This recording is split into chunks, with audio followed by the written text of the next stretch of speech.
est-ce que la création ou la naissance de l'AES n'a pas désinhibé les intentions de certains chefs d'État qui se disent, bon voilà, si la CEDEAO m'emmerde, entre griffes, me crée des soucis, je peux aller au niveau de l'AES. Est-ce que cette institution nouvelle qu'est l'AES ne fragilise pas la CEDEAO qui est obligée de faire les choses avec pincette parce qu'un de ses membres pourrait virer de l'autre côté?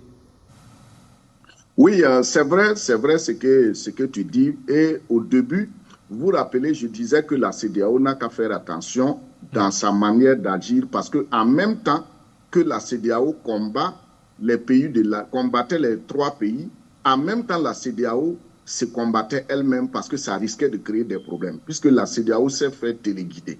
Donc aujourd'hui, on voit la réalité.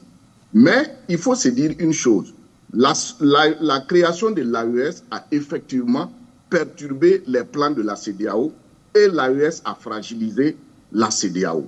Et c'est pourquoi moi j'interpelle toujours l'AES et je dis l'AES n'a qu'à faire quelque chose de différent de la CEDEAO.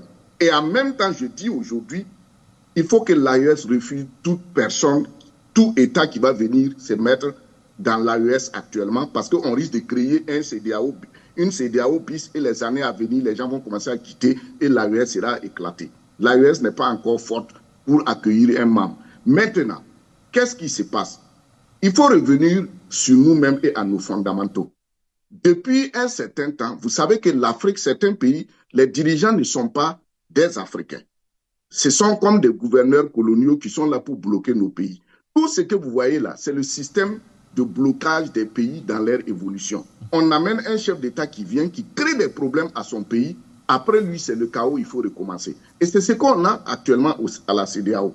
Et vous voyez le monsieur Tounoumbou, le président Tounoumbou qui est arrivé, qui devait être l'homme sage, qui allait remembrer l'Afrique, qui allait travailler à emporter de la sagesse, vu son âge, et nous sommes des Africains.